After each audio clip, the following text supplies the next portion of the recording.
24 जुलाई को प्रतिवर्ष आयकर दिवस के रूप में मनाया गया। इस कारण जेम्स विल्सन ने 24 जुलाई 1860 को इनकम टैक्स शुरू किया था।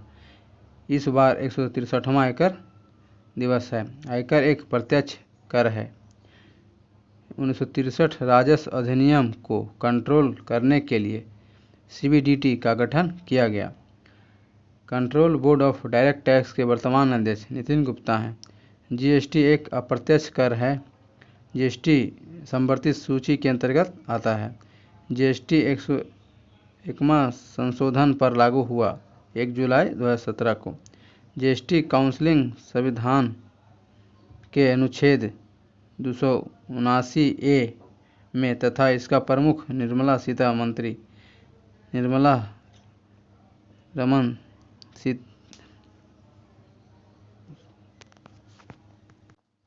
सीतारमन इसके मंत्री हैं। जीएसटी भारत में विजय केलकर समिति के द्वारा लागू किया गया।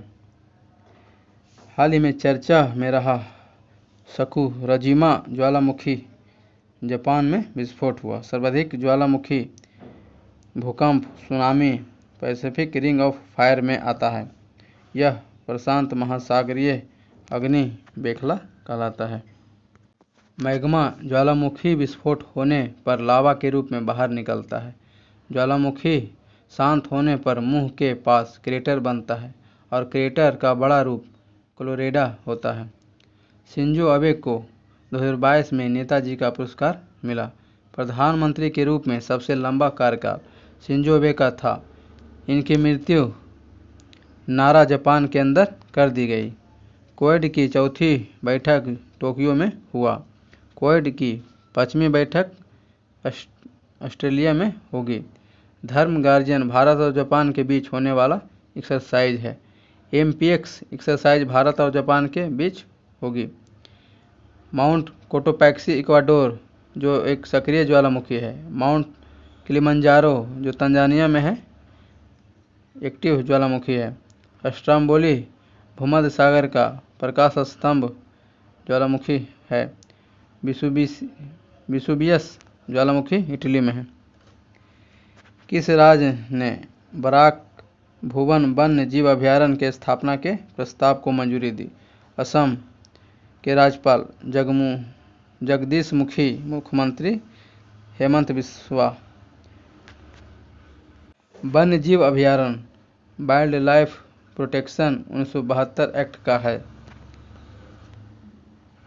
असम में कुल 7 राष्ट्रीय उद्यान हैं।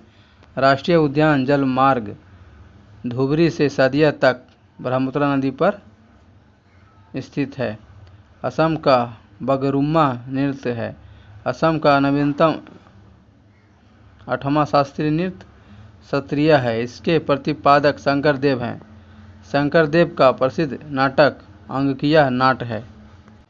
भारत में अपनी तरह के पहले ब्रेन हेल्थ क्लिनिक का उद्घाटन कहाँ किया गया? तो यह बेंगलुरु कर्नाटक में कभी प्रोजेक्ट के तहत शुरू किया गया। कर्नाटक के राज्यपाल थावरचंद गहलोत।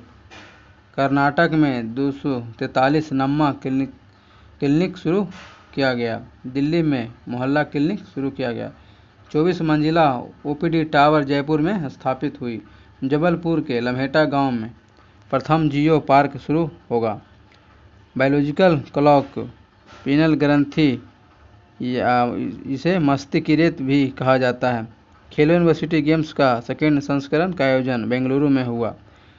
शुभंकर इसका बीरा प्रथम स्थान कौन लाया? JNU बेंगलोर के अंदर पहली सेमी कॉन इंडिया 2022 कॉन्फ्रेंस का आयोजन हुआ।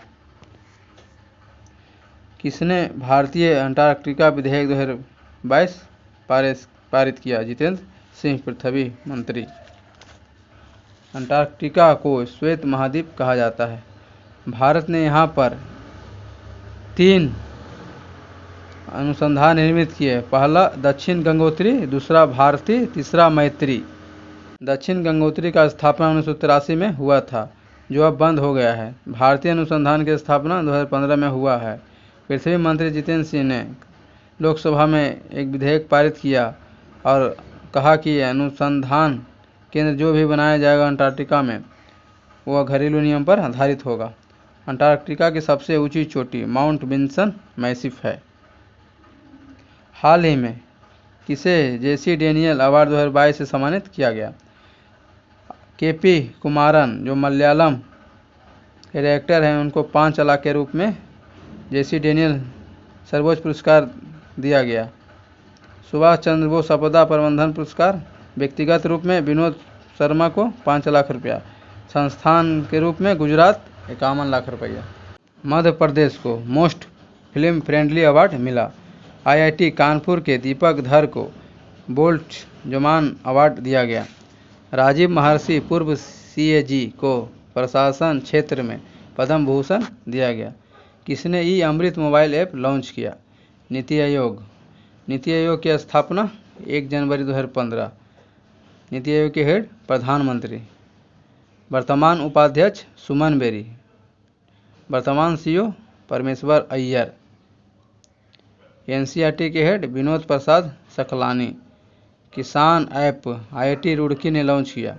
इलेक्ट्रिक व्हीकल को बढ़ावा देने के लिए फेम योजना है।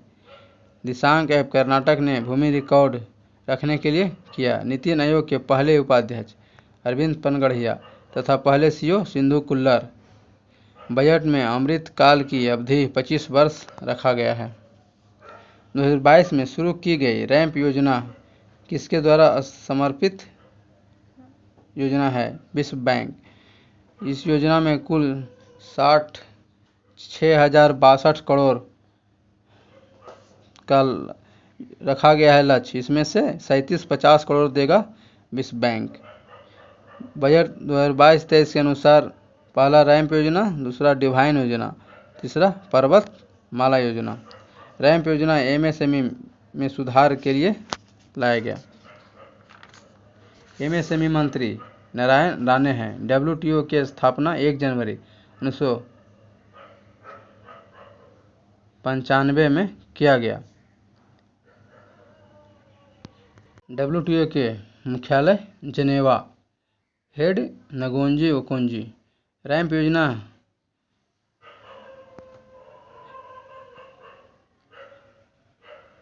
पाँच साल के लिए लागू होगा।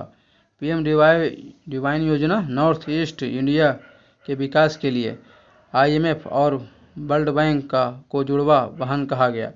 बेटन वुड्स सम्मेलन में 1994 में दोनों की स्थापना होती है। आईएमएफ का 109वां देश अंडोरा है।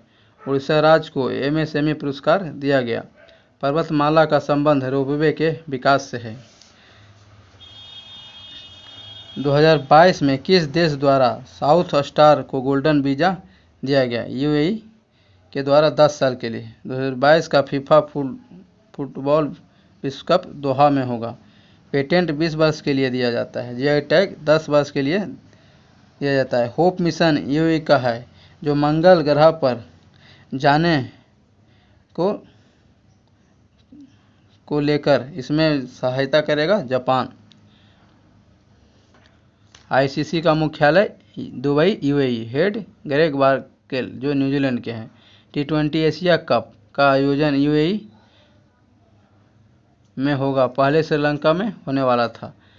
I2U2 संगठन में 4 देश शामिल हैं। India, Israel, USA, UAE. UAE और इजराइल के बीच डोनाल्ड ट्रंप ने अब्राहम अफोर्ड समझौता करवाया।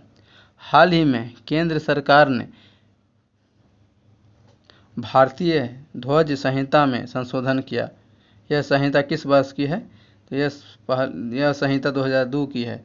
2002 संहिता के अनुसार ध्वज फहराने का समय सूर्योदय से सूर्यास्त तक था। 2022 संशोधन के अनुसार ध्वज फहराने का समय 24 आवर हो गया है। राष्ट्रगान 24 जनवरी 1950 को अपनाया गया। उद्देश्य प्रस्ताव 13 दिसंबर 1946 को जवाहरलाल नेहरू ने पेश किया तथा इसे जैन 1947 को अपनाया गया, प्रस्तावना के रूप में अपनाया गया। जैसलमेर में सबसे बड़ा खादी का राष्ट्रध्वज तैयार किया गया। नागरिकता संबंधी अनुच्छेद 26 नवंबर 1949 से लागू है।